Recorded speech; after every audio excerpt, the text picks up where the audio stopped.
Les altcoins sont en train de monter en flèche alors que le Bitcoin semble se stabiliser aux alentours des 37 000, 36 000 $. On voit des altcoins augmenter de 60 à 70% en un seul mois et certains altcoins augmentent même de plus de 100%. Aujourd'hui, j'ai envie de te présenter un projet que peu de gens connaissent et qui est en retrait par rapport à d'autres crypto-monnaies. C'est le projet Hedera, donc je vais te présenter ce projet dans cette vidéo. Un projet que certains comparent avec le projet Solana. Alors Hedera a beaucoup de qualités, il a également des défauts et donc l'idée de cette vidéo, c'est de te donner une brève présentation du projet sur le plan des fondamentaux, mais également sur le plan technique en termes de prix, car c'est un projet qui pourrait être très intéressant sur du trading. Salut la team, grosse news, je viens de lancer mon programme Insider où je mets en avant mes pépites crypto ayant le plus de potentiel de bien performer sur les prochains jours, semaines, mois, et certains ont déjà pu bénéficier des opportunités. À titre d'exemple, tout juste cette semaine, donc le 20 novembre, les membres Insider ont pu prendre connaissance du nouveau projet Pit Network, qui est le Chainlink de Solana, et généralement je n'investis pas sur des listings, mais j'ai pris une position à 0,30 $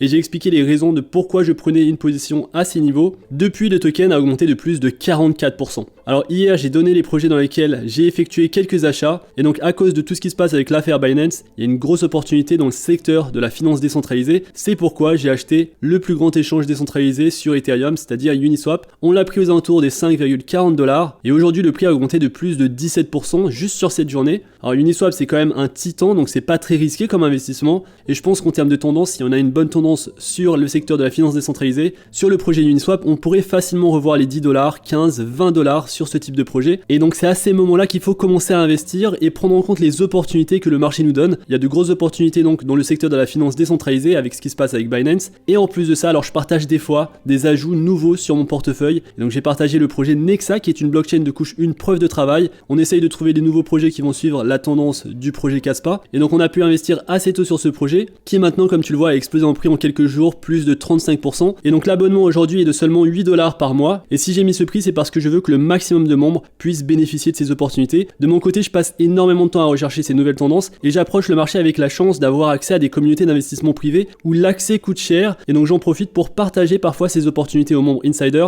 quand je sens que ça a du sens. Et aujourd'hui, pour ne pas rater ces opportunités, ça se passe aux États-Unis, donc il faut faire partie de groupes assez élitistes anglophones et j'ai la chance de faire partie de certains des groupes par le biais de NFT et également de connexions personnelles. Et donc ne ratez pas cette opportunité de faire partie du club Insider pour recevoir ces emails. J'ai eu la chance de participer au précédent bull run, mais sur ce nouveau bull run, on essaye d'être prêt au maximum. Et donc la croissance du groupe Insider va également augmenter les ressources et les opportunités que je pourrais vous partager. Et donc je vous dis que ce qui va se passer, ça va être lourd, surtout en bull run, en vrai bull run. Et donc c'est également assez spéculatif, donc ne rejoins pas ce club si tu n'es pas prêt à prendre quelques risques ou à être un investisseur actif. Alors je vais partager aussi du contenu beaucoup plus sûr, surtout si le marché change drastiquement. Tu auras mon opinion sur le marché, des conseils, des guides sur la DeFi, le staking et surtout un outil sur lequel je travaille actuellement pour que tu puisses en un clin d'œil avoir toutes les crypto-monnaies que je surveille. Et donc l'idée de la newsletter, c'est vraiment de t'envoyer au plus vite les bons plans, quelque chose que je ne pourrais pas faire en vidéo. Et donc si ça te dit, si ça t'intéresse, rejoins le club Insider. Et personnellement, je pense qu'en rejoignant le groupe aujourd'hui, si tu fais les bons choix, tu gagneras largement plus que le prix d'entrée qui est seulement de 8 $ par mois. Et donc let's go pour la vidéo, on est parti.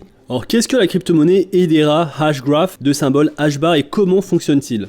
Alors Hedera, qu'est-ce que c'est ? Il faut savoir que c'est un ledger ouvert qui fonctionne sur une architecture alternative de base de données distribuées qui promet de fonctionner plus rapidement, d'offrir une plus grande décentralisation, ça c'est un point qu'on va voir en détail plus tard dans la vidéo, d'atténuer les préoccupations environnementales, de réduire les coûts et de s'adapter aux demandes du monde réel. Et donc Hedera Hashgraph, c'est un réseau distribué décentralisé qui est structurellement très différent des blockchains Bitcoin et Ethereum, mais qui remplit des fonctions équivalentes. Il repose sur des algorithmes de sécurité et de validation plus efficaces que ceux utilisés sur les réseaux blockchain.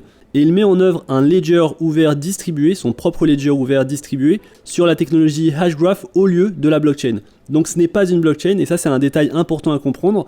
Alors la technologie Hashgraph présente plusieurs avantages importants par rapport aux blockchains. Tout d'abord, il n'y a pas de minage, ce qui signifie que l'impact environnemental de la mise en œuvre de la technologie est considérablement réduit. Et ça c'est quelque chose que je peux te montrer directement sur leur site internet. Alors tu vas aimer le fait qu'ils ont énormément de partenariats avec de grosses entreprises, des entreprises très connues, on verra ça juste après. Et donc l'empreinte carbone du projet Hedera est très faible par rapport aux autres crypto-monnaies. Celle ayant le plus fort impact carbone, c'est assez étonnant, mais c'est le projet Elrond, donc Multiverse X. Ensuite on a Cardano, Polkadot, Ethereum. Alors au niveau des calculs, je ne sais pas comment ils l'ont fait, c'est un rapport qui vient de l'UCL, UCL Blockchain Energy, donc on peut retrouver ce rapport sur internet. Et Hedera se classe largement en tête lorsqu'on parle d'un réseau public durable ayant une énergie moyenne consommée très faible. L'empreinte carbone du projet Hedera est très faible, et c'est d'ailleurs une des visions du projet, c'est de s'engager à être un réseau public à bilan carbone négatif, en achetant donc des crédits carbone trimestriels pour compenser la faible quantité d'émissions provenant de toute l'infrastructure destinée au public. Et donc cet impact carbone, c'est quelque chose qui est important pour le projet Hedera. Alors finalement, comment fonctionne le réseau Hedera Hashgraph? Il faut savoir qu'il est basé sur un concept de la théorie des graphes acycliques dirigés. Donc ces graphes vont permettre la création de structures de données et de flux qui ne reviennent jamais aux états précédents. Lorsqu'ils sont utilisés comme base d'un ledger ouvert distribué,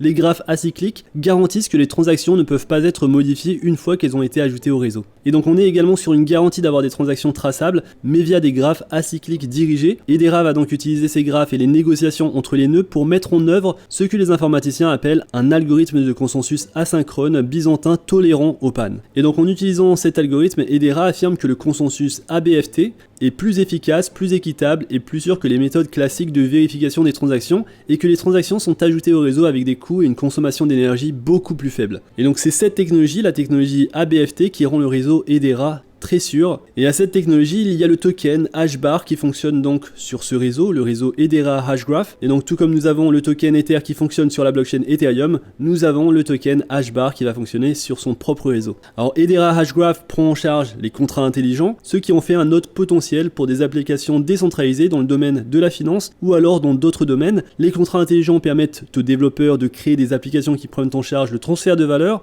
et le transfert de biens sans intermédiaire comme les banques ou les bourses.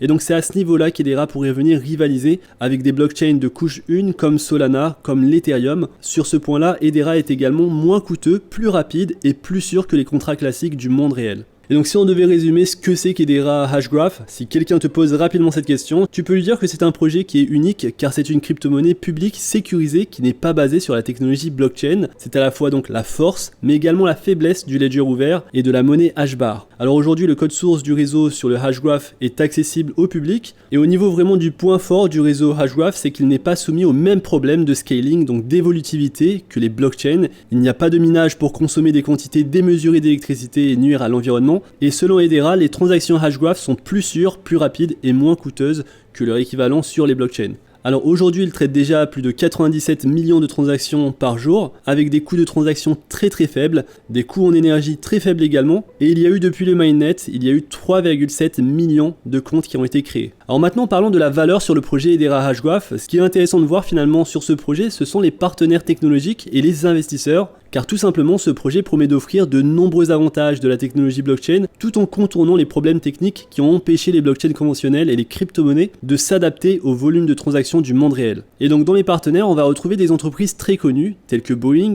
Dell Technologies, EDF, Google, LG, Ubisoft, et finalement plus que de simples partenaires, ces entreprises, ces entités forment toutes ensemble le Hedera Governing Council. C'est un conseil de gouvernement et donc un organe de gouvernance entièrement décentralisé et transparent, composé donc d'organisations indépendantes et mondiales, comprenant beaucoup d'entreprises, des projets Web3 et des universités prestigieuses. Et donc ici, ils insistent sur le fait que la gouvernance est décentralisée. Alors littéralement, c'est le cas, on a des entreprises totalement différentes dans différents secteurs qui se partagent la gouvernance du projet Hedera, mais en termes de décentralisation, on est très loin de ce qu'est le Bitcoin, l'Ethereum ou alors le projet Cardano. Sur ce projet, tu le vois que la gouvernance, elle est tout de même assez limitée, et donc beaucoup critiquent cet aspect et vont dire que le projet est trop centralisé. Alors sur ce projet, et bien sûr, et ça c'est très important, on va retrouver des écosystèmes d'applications et des normes élaborées par la communauté des développeurs, et donc ces entités-là vont venir vraiment construire l'écosystème Hedera, et ça va venir au fur et à mesure construire cet écosystème qui est jeune.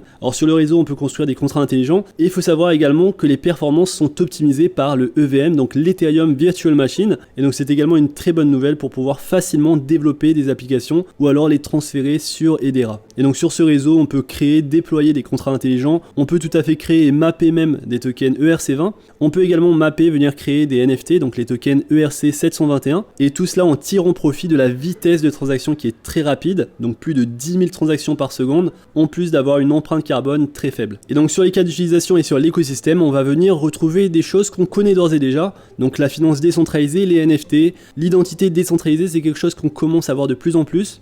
Les systèmes de paiement, l'aspect durabilité et enfin les données décentralisées. Et donc je t'invite à aller faire un tour sur le site internet pour voir un petit peu les applications dont il dispose. Donc on va retrouver des applications destinées au Web3, mais on aura également des applications entreprises, donc directement lancées par de grosses entreprises telles que LG ou ServiceNow. Alors parlons maintenant du token HBAR et des performances sur le mois dernier, donc une augmentation de 31%. C'est pas énorme par rapport à d'autres projets qui ont augmenté de plus de 70% à 100%. Et lorsqu'on regarde le graphe et qu'on prend du recul, on s'aperçoit que le token a eu un sommet historique à 0,57$. On est à 0,06$. Donc potentiellement un x10 au prix actuel. Au niveau de la tokenomics, on est sur un market cap de 2 milliards de dollars avec 67% des jetons qui sont en circulation et donc tout de même une valorisation à un market cap de 3 milliards de dollars. Ce n'est pas un petit projet, il se classe en 32e position. Et sur les volumes de trade sur les 24 dernières heures, on est sur un volume de trade de 155 millions de dollars. Alors au niveau du max supply, on est sur 50 milliards de tokens HBAR. Et sur le vesting du projet, donc on aura le prochain vesting qui représentera 0,36% des tokens, du total des tokens, soit environ 181 millions de tokens HBAR. Ce déverrouillage se fera le 1er décembre 2023. Et donc ça arrive très bientôt, finalement ça va arriver dans 13 jours. Alors honnêtement au niveau de la tokenomics, c'est pas un projet idéal, on est seulement sur 61% des tokens qui sont déverrouillés. Alors on a 17,8% des tokens alloués au développement de l'écosystème, 17,4% alloués au SAFT, donc ces contrats d'achat, 13,2% alloués à la gouvernance du réseau et aux opérations, 5,72% pour les coûts de développement initiaux et les licences, 4% sur des accords de contrat, et donc tu le vois que finalement la totalité de cette allocation, elle est vraiment orientée entreprise. C'est vraiment pour des entreprises qui ont signé des contrats en amont avec le projet pour développer, pour tester des technologies et pour développer des produits qui vont leur être utiles dans le monde réel. Et donc pour moi c'est un projet finalement qui s'adresse beaucoup aux entreprises et pas forcément utilisateur friendly, et c'est peut-être pour ça que le projet n'évolue pas autant en prix par rapport à d'autres projets comme le réseau Solana. Le réseau Solana pour le coup est plus facile à comprendre. Déjà il y aura le staking qui sera bien récompensé. Alors c'est pas le cas sur le projet Hedera, la récompense en staking est très faible. Sur le réseau Solana, on a 35% des tokens qui sont alloués à la communauté, 14% sur la vente seed, donc les premières ventes, 10% pour la fondation et ensuite on retrouve quelques trucs. Ce qui est important sur Solana, sur ce token, c'est finalement les tokens qui sont destinés à la communauté. Et donc sur Hedera, tu le vois ici, on peut s'attendre à pas mal de déverrouillages. Alors ce sont des déverrouillages destinés aux entreprises. Il faudra voir au niveau de la manipulation du token, la manipulation au prix. Finalement ça peut être un avantage. Ces entreprises ne vont pas forcément vendre directement leurs tokens. Et donc il suffirait d'avoir un petit peu de pression acheteuse pour voir le prix du token augmenter rapidement. Et donc allocation des tokens, selon moi, pas forcément idéal pour un investissement. C'est vraiment un projet, comme tu le vois, qui se focalise sur les entreprises. Et on voit pas mal de personnes qui vont dire que le projet va faire x100 sur les prochaines années. Le truc, c'est que ces gens-là ne font pas forcément beaucoup de recherches sur qui va recevoir les tokens et est-ce que ces tokens peuvent prendre rapidement en valeur. Est-ce que c'est un projet communautaire ou alors un projet destiné à des entreprises? Et là, finalement, est toute la différence. À titre d'exemple, le projet à l'opposé finalement d'un token dirigé par les entreprises, ce serait le projet Dogecoin, un projet dans lequel j'ai investi. Pourquoi? Parce qu'il est tout simplement dirigé par la communauté et donc il n'y a pas toutes ces allocations dans différents endroits, et en plus c'est un projet qui a l'une des meilleures tokenomics vu que tous les tokens sont en circulation. Alors dans cette vidéo je vais pas te parler de Memecoin, peut-être que ça va même en chauffer certains parce que la comparaison entre un Memecoin et Hedera ça va peut-être en énerver certains. Je te parle ici juste de tokenomics et pourquoi je préfère investir dans certains projets que d'autres, et pour le coup je préférerais investir dans un projet qui est dirigé par la communauté vu que c'est comme ça finalement que la valeur se crée dans les crypto-monnaies. On n'est pas encore sur des actions en bourse qui génèrent des revenus, on est vraiment sur un aspect communautaire sur ces projets crypto qui vont amener de la pression d'achat qui va faire monter le prix. Alors parlons maintenant des nouvelles autour du projet. Maintenant que tu sais ce que c'est, tu as plus d'informations sur où vont les tokens, je te laisse te faire ton propre avis. Et personnellement j'ai le mien et je trouve que c'est quand même un projet assez intéressant. C'est pour ça que j'ai investi un petit peu sur ce projet, vu qu'on est sur des bons niveaux et que c'est un projet qui est un peu en retrait par rapport à d'autres projets crypto. Je pense que le projet pourrait bien performer sur le court terme. Maintenant parlons de quelques nouvelles qui pourraient nous laisser penser que le projet se développe dans la bonne direction. Alors en fait l'équipe d'Hedera construit constamment l'écosystème avec donc des améliorations réseau et des collaborations. Tu le vois, ils ont beaucoup de collaborations. Alors un exemple récent de partenariat, c'est avec Flutterwave, une plateforme de transfert d'argent transfrontalier. Ce partenariat permet aux personnes aux États-Unis et au Canada d'envoyer rapidement et facilement des paiements en USDC à leurs familles dans des pays d'Afrique. Un autre partenariat qui vaut la peine d'être mentionné, c'est celui de FedNow, un système de paiement instantané créé par la Réserve fédérale américaine. Et donc là on est sur du lourd, sur du gros partenariat, et c'est pour ça que c'est intéressant également d'avoir une exposition sur ce token, sur ce projet, ou au moins de le garder à l'œil, parce que ce projet, il fait des partenariats avec des grosses entreprises. Alors le résultat de ce partenariat, c'est que les banques et les institutions financières peuvent utiliser le réseau d'Edera via FedNow pour des transactions instantanées et bon marché. Et donc c'est via une plateforme de micro-paiement construite sur Edera, et cela fait donc de cette plateforme la première entreprise crypto à être présentée par FedNow, ce qui est une nouvelle assez importante pour Edera. Alors on parle beaucoup en ce moment de Bitcoin, d'ETF, et si tu as suivi BlackRock, tu le sais que la tokenisation des actifs du monde réel va devenir un sujet très important sur les prochains mois, prochaines années. Et bien Edera trempe déjà ses pieds dans ce secteur. Un des membres du conseil d'administration d'Edera, donc ABRDN, c'est donc une firme d'investissement mondial qui gère plus de 600 milliards de dollars de fonds d'investisseurs. Ils cherchent à tokeniser leurs fonds de marché de plusieurs milliards de dollars sur le réseau Edera, en partenariat avec une plateforme d'actifs numériques appelée Arch. Alors il y a de nombreux avantages à la tokenisation des actifs réels, notamment une accessibilité accrue aux opportunités d'investissement, la possibilité de fractionner la propriété des actifs, des transactions et des échanges d'actifs plus rapides et plus faciles, ainsi qu'une sécurité et une transparence accrue lors de l'investissement. Alors parlons maintenant de ce truc là que tu vois à l'écran, Stablecoin Studio. C'est quoi ce studio Stablecoin? Eh bien c'est un projet lancé par Edera il y a de ça environ 2 mois. Il s'agit d'une plateforme open source conçue pour permettre aux utilisateurs d'émettre facilement leur propre stablecoin sur les réseaux Edera. Cette plateforme est destinée aux entreprises, aux fournisseurs de paiement et même aux plateformes Web3. Avant le lancement, Edera s'est associé à une banque en Corée du Sud, appelée Shinhan Bank, pour effectuer un test pilote de leur capacité de stablecoin. Ce test pilote a été un énorme succès, démontrant des règlements de transactions rapides et rentables sur le réseau. Avec le studio de stablecoin opérationnel, ils ont intégré d'autres banques et d'autres entreprises du monde réel. Et donc toutes ces news, toutes ces informations venant de grosses entreprises, d'institutions, de banques, tu sais que si tu as connu le précédent bull run, une seule de ces informations suffisait à faire pump, à faire monter le prix d'un actif de 20, 30, 40%. Et ici on est sur un projet qui ne monte pas forcément en prix, et qui pourrait potentiellement exploser si beaucoup d'investisseurs prennent en compte toutes ces informations. Et c'est pour ça que c'est intéressant finalement de se pencher sur ce projet. Alors faut pas parier sur la tokenomics, faut vraiment parier sur le fait que les investisseurs vont mettre énormément de pression d'achat. C'est comme ça que fonctionnent les crypto-monnaies. Lorsque beaucoup de personnes commencent à acheter une crypto-monnaie, on va voir le prix de cette crypto-monnaie augmenter. Et donc avec ce qui se passe au niveau des banques, au niveau des régulations, le projet Edera pourrait devenir une solution pour pas mal d'entreprises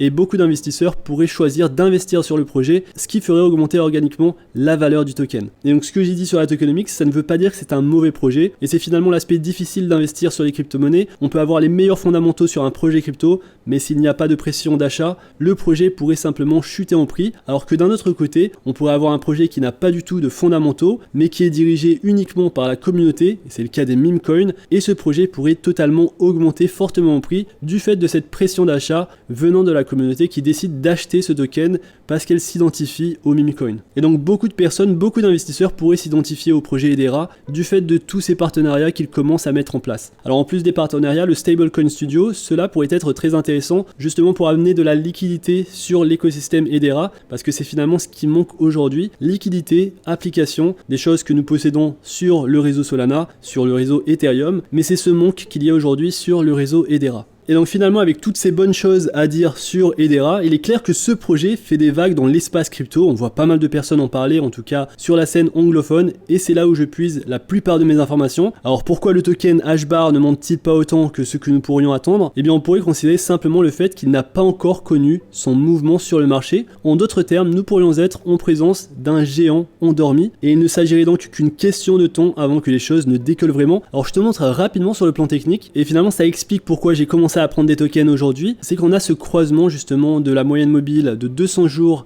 et celle de 50 jours, on a ce croisement vers le haut de la ligne en orange, et lorsqu'on croise vers le haut, généralement le prix augmente. Et donc ici tu le vois clairement, si tu avais investi lors du croisement à ce niveau là, tu aurais pu prendre tous ces bénéfices à la hausse lors du précédent bull run. Alors comme tu l'as vu sur les dernières semaines, on n'a pas encore eu ce croisement finalement, et aujourd'hui il commence tout juste à se produire, et c'est pour ça qu'on pourrait finalement avoir un mouvement à la hausse, ou alors si le Bitcoin décide de chuter fortement en prix, alors ça va invalider ce mouvement, mais c'est un des risques à prendre lorsqu'on fait du trading. Je trouve que sur le token, on est sur une bonne phase d'accumulation et qu'on pourrait donc prendre un bon trade, un trade à garder sur le court terme si le projet prend 40% en une journée, ou alors sur le moyen terme s'il prend le temps d'augmenter en prix. Alors une partie importante des fondamentaux d'un projet, c'est la finance décentralisée, et pour ce faire, on va aller sur DeFi Llama et on va voir un petit peu quelle est la valeur totale verrouillée sur les protocoles sur le projet Edera, et tu vas le voir qu'on n'est pas forcément sur une blockchain très active en termes de finance décentralisée. Alors Ethereum se classe en première position forcément, avec une TVL aujourd'hui aujourd'hui de 24 milliards de dollars. Arbitrum que j'accumule également sur cette phase se classe en 4ème position. Je te ferai également une vidéo sur le projet. Polygon, Avalanche, Solana, on a eu l'occasion d'en parler sur la chaîne pas mal de fois. Le projet Cardano qui se classe en 12ème position. Des projets de finances décentralisées qui n'ont pas énormément de TVL comme le projet Phantom, seulement 63 millions de dollars de TVL aujourd'hui sur Phantom. Alors c'est rien du tout, sachant qu'on était sur une TVL énorme de 7 milliards, 7,7 milliards de dollars sur le précédent cycle haussier. Et Phantom, c'était l'un de mes favoris en termes de valeur. Est-ce qu'il va revenir sur le devant de la scène? Peut-être qu'on pourrait en rediscuter. En tout cas, il y a des protocoles intéressants. On le sait que si le projet pump, ces protocoles vont commencer à pumper très fortement. Ceux qui ont connu les précédents cycles connaissent sans doute Spirit Swap, Tomb Finance, mais je m'égare un petit peu, retournant justement sur toutes les chaînes. Et on va essayer de trouver le projet Hedera, où est-ce qu'il se situe en termes de TVL sur DeFi Lama. Alors après avoir cherché Hedera dans cette liste sur DeFi Lama, j'ai pas pu la trouver. Alors je vais directement la chercher ici. Donc on est sur une TVL aujourd'hui de 39 millions de dollars. Donc ce n'est pas énorme, avec une valorisation de 2 milliards de dollars, 3 milliards de dollars en prenant la valorisation totale diluée. Donc seulement 39 millions de dollars de valeur verrouillée sur des protocoles. Et principalement cette TVL, elle est sur SaucerSwap, donc exclusivement disponible, compatible sur Hedera. Alors tout de même, bonne chose, la TVL augmente, on était à 15 millions de dollars quelques mois avant, et on est aujourd'hui à plus du double. Alors allons chercher maintenant le token SaucerSwap, donc de symbole sauce, qui a pris 5% aujourd'hui, sur les 7 derniers jours 14% et sur le dernier mois 38%. Donc très faible valorisation, 13 millions de dollars forcément. Un projet très spéculatif mais qui pourrait grimper en valeur si Hedera justement réussit à débloquer l'aspect finance décentralisée, l'aspect DeFi qui est sur son site internet, mais malheureusement il n'y a pas d'activité aujourd'hui sur la DeFi. Et donc finalement on est sur un projet qui est assez jeune, un projet qui est orienté très business entreprise. Et si demain tu vois un gros pump sur Hedera, je te conseille de surveiller ce token parce qu'aujourd'hui c'est le seul DEX, la seule plateforme d'échange décentralisée sur le protocole Hedera qui prend donc la totalité de cette TVL, et donc il pourrait fortement augmenter en prix si on a une grosse croissance de l'écosystème. Et donc là sur ce type de trade on va jouer justement le mouvement de liquidité. Et donc voilà pour cette vidéo, dis-moi ce que tu penses du projet Hedera, j'espère que tu as aimé cette vidéo, n'hésite pas également à t'enregistrer à la newsletter pour recevoir l'actualité des crypto-monnaies. On se retrouve très vite pour une prochaine vidéo, d'ici là fais attention à toi, investis bien et à la prochaine.